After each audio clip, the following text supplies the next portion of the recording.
సంవత్సరాలుగా చైనాను ప్రపంచ ఫ్యాక్టరీగా మార్చిన వలస కార్మిక వ్యవస్థ ఇప్పుడు అనూహ్య మలుపు తిరుగుతోంది. నగరాల్లోని పరిశ్రమల నుంచి కోట్లాది మంది కార్మికులు సొంత ఊళ్లకు తిరుగుముఖం పడుతున్నారు.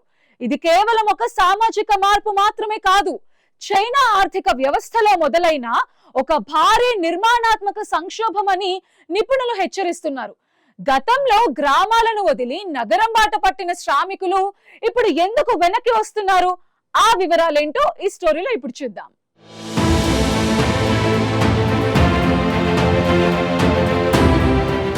చైనాలో దాదాపు 30 కోట్ల మంది వలస కార్మికులు ఉన్నారు. గతంలో గ్రామాల నుంచి నగరాలకు వచ్చి ఎక్కువ సంపాదించి ఇంటికి డబ్బు పంపడం ఒక నిరంతర ప్రక్రియగా ఉండేది. కానీ ఇప్పుడు ఆ నమూనా పూర్తిగా దెబ్బతింది. దీనికి ప్రధాన కారణం చైనా ఆర్థిక వ్యవస్థలో కీలకమైన స్థిరాస్తి రంగం కుప్పకూలడం. చైనా జీడిపిలో దాదాపు 30% వాటా ఉన్న ఈ రంగం సంక్షోభంలో చిక్కుకోవడంతో నిర్మాణ రంగంలో ఉపాధి ఆశించిన వారికి అవకాశాలు లేకుండా పోయాయి. భారీ ప్రాజెక్టులు నిలిచిపోవడంతో వేలాది మంది కార్మికులు పనులు కోల్పోయారు. మరోవైపు అంతర్జాతీయంగా డిమాండ్ తగ్గడం, అమెరికా వంటి దేశాలతో వాణిజ్య ఉద్రిక్తతల వల్ల చైనా ఫ్యాక్టరీల్లో నియామకాలు భారీగా తగ్గాయి. నగరాల్లో పెరుగుతున్న జీవన వ్యయం, దానికి తగ్గట్టుగా వేతనాలు పెరగకపోవడం కూడా వలస కార్మికులను సొంత ప్రాంతాలకే వెళ్లేలా చేస్తుంది. ఇది చైనా పారిశ్రామికాభివృద్ధికి పెద్ద అడ్డంకిగా మారింది.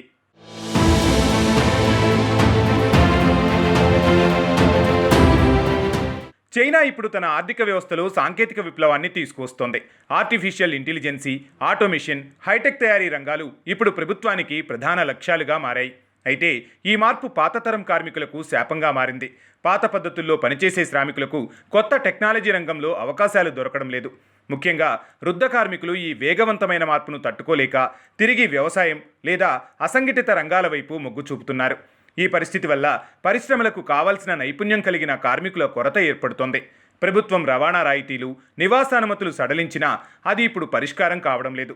సమస్య ఇప్పుడు రవాణా కాదు, ఉద్యోగాల కల్పన మరియు స్కిల్ గ్యాప్. పరిశ్రమలు మారుతున్నాయి, కానీ శ్రామిక శక్తి పాత పద్ధతులకే పరిమితం కావడం ఇప్పుడు చైనా ముందున్న అతిపెద్ద ఆర్థిక సవాల్.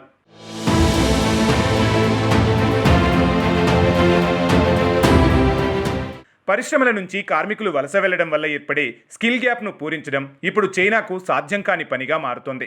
ఒకవేళ లక్షలాది మందికి సరైన ఉపాధి లభించకపోతే అది ఆర్థిక మందగమనానికి మాత్రమే కాదు, దేశంలో రాజకీయ అస్థిరతకు కూడా దారితీసే ప్రమాదం ఉందని విశ్లేషకులు భావిస్తున్నారు. ఎందుకంటే పనిలేని జనాభా పెరిగితే సామాజిక అసంతృప్తి పెరుగుతోంది. గతంలో వలస కార్మికులే చైనా వృద్ధికి ఇంజన్లు, కానీ ఇప్పుడు వారే ఆర్థిక భారంలా మారుతున్నారనే ఆందోళన కనిపిస్తోంది. పారిశ్రామిక వాడలు వెలవెలబోతున్నాయి. వృత్తి విద్యా కోర్సులు పెంచినా అనుభవం ఉన్న పాత కార్మికులకు కొత్త పనులు నేర్పడం కష్టతరమవుతోంది. ప్రభుత్వం చేపట్టిన విధానాలు ఆశించిన ఫలితాలను ఇవ్వడం లేదు. ఈ తిరుగు ప్రయాణం చైనా తయారీ రంగంపై దీర్ఘకాలిక ప్రభావం చూపడం ఖాయమని ఆర్థికవేత్తలు బలంగా చెబుతున్నారు. ప్రపంచం మొత్తం ఈ పరిణామాలను నిశితంగా గమనిస్తోంది.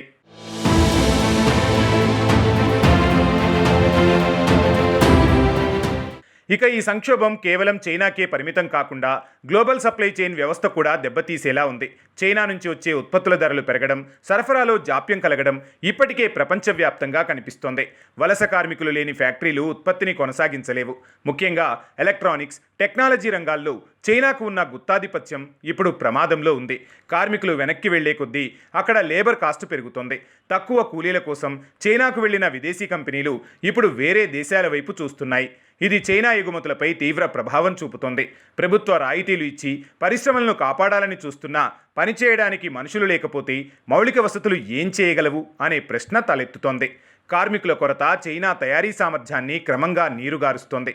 భవిష్యత్తులో ఇది మరింత ప్రమాదకరంగా మారే సూచనలు కనిపిస్తున్నాయి.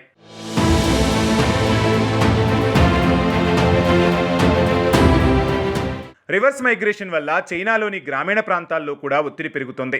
నగరాల నుంచి వచ్చిన వారందరికీ వ్యవసాయంలో పని దొరకదు. దీనివల్ల గ్రామీణ ఆర్థిక వ్యవస్థపై భారం పడుతోంది. చైనా ప్రభుత్వం ఇప్పుడు కొత్త ఆర్థిక నమూనాను వెతకాల్సిన పరిస్థితి ఏర్పడింది. కేవలం భారీ పరిశ్రమల మీదనే కాకుండా సేవారంగం, చిన్న తరహా పరిశ్రమల వైపు దృష్టి మళ్లించాల్సిన అవసరం ఉంది.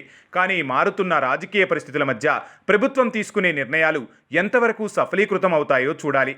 సాంకేతికత, మానవ శ్రమ మధ్య సమతుల్యత దెబ్బతింటే అది ఏ దేశానికైనా ప్రమాదకరమే. చైనా ఈ సంక్షోభం నుంచి ఎలా బయటపడుతుందనేది రాబోయే రోజుల్లో స్పష్టమవుతోంది. అయితే ఈ మార్పు మాత్రం ఒక కొత్త ప్రపంచ క్రమానికి సంకేతంగా మారుతోంది. చైనా ఆర్థిక శక్తిగా ఎదిగిన వేగం ఇప్పుడు అదే స్థాయిలో తగ్గే సూచనలు కనిపిస్తున్నాయని ఆర్థిక విశ్లేషణలు చెబుతున్నాయి.